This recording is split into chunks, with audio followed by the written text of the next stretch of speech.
The amount of selfies I've accidentally taken of myself while attempting to learn how to vlog is ridiculous. Because you know you're never really making the best face when you're not expecting to take a selfie. So a lot of them are like... It's it's a constant struggle. I've just been like deleting them one by one in case someone were ever to discover my phone and try to use them as blackmail against me, because I would pay not to have that much double chin exposed on the internet.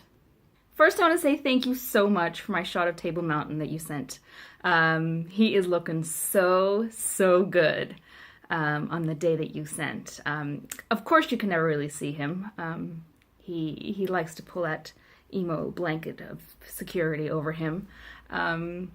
But that is the best taste of home that anyone could possibly give me via the medium of a camera. I mean, if you were to like sit there and eat biltong at me, that might top it, but I would also maybe then reach through the camera and strangle you for taunting me in such a cruel fashion. I thought I would start off with a couple of show and tells, seeing as how it has been a bit of a big week for us, fandom-wise. The new BTS album came out, and I don't know if you watched my reaction video, but I was moved. I felt things. I decided on V. I really liked the outfits that they were wearing for V and E. And I just generally like this concept slightly more than the soft boyfriend version thing that they had going. So anyway, once you pull it out of the sleeve, the white sleeve thing, it's a CD and this like fancy cardboard thingy. And then, what everybody wants to know in life, which member card? I've already told you, but I'm being haunted by Seokjin. I mean, I don't mind. He's beautiful, and he brings so much into BTS, and he's funny, and the way he interacts with the other members, like, I love him. I adore him. But I have, out of all the BTS albums that I have, maybe like 5 or 6 of them are Jin's card. Like, I just constantly get Jin. If I could just get one Namjoon card, please, universe! Yeah, further, this photo book is just like 300 it's just like 100 pages of them trying to fuck us up. I mean, what is this? Late night reading material. Am I right? We were chatting last night. You posed a question to me where you asked me if I was proud to be a South African, which I thought was kind of a weird question because I feel like that's an instinctive yes. Why would I ever answer anything else?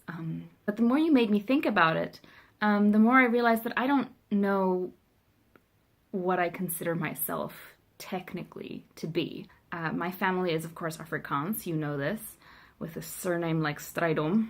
It's very hard to be anything else. But what does that mean? What is Afrikaner culture really? I sent a message to my parents in our family chat earlier today, and I was like, okay, I got 3 things defining Afrikaner culture, and I need you to pitch in if there's anything else. They were, 1, we sure as heck narrowed extreme racism down to a fine art. 2, the Dutch Reformed Church. I'm not even going to go into that one.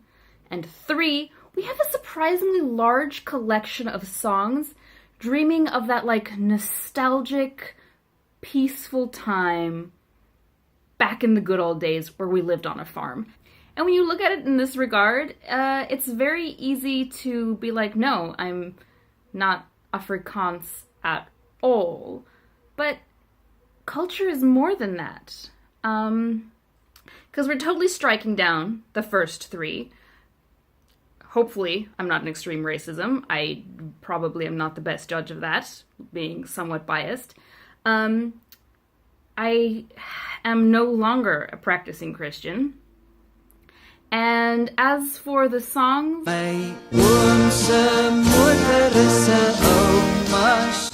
sometimes a girl just has to jam to some Lorica Rauch. After posing these 3 topics to my parents, my dad asked me, what language do I dream in or do sums in? And it really kind of depends. While Afrikaans is my first language, the only thing I can think of at the top of my head that I instinctively always do in Afrikaans is swear and count. Which, does that count as then being my mother tongue? I mean, I don't think it should dequalify me from being Afrikaans just because I've always only been educated in English. So of course my English vocab is going to be better than my Afrikaans one. Also, I feel like the best judge of someone's culture is if you put them in a room with people of the same culture who are of a much older generation. So if I were to sit in a room of like 80-year-old, truly Afrikaans, like old men and women, how would I fare? And I think I would actually fare pretty well. I would know generally what they're talking about. I would understand their sense of humor. I would be able to know what my role in the conversation was. I would know what food to expect from dinner. It's usually going to be something involving a large amount of butter and also a barbecue. And they could start talking about who the captain of the Proteas was, and I would, after a moment, know what they were talking about. So, yeah, I do consider myself Afrikaans. I do consider myself South African, even though I definitely suffer a little bit from being a third culture kid. But I am proud of this.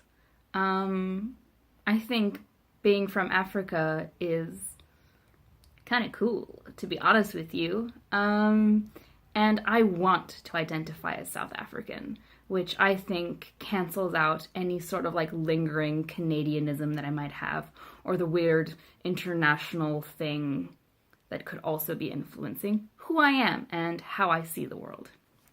Yeah, so that's everything from me for this week. I can't wait to hear from you, and I hope you're having a wonderful week too. Tonight is BTS's showcase on M Countdown, and I am sure that I will see you online. So, that's what you missed from me. Talk to you later.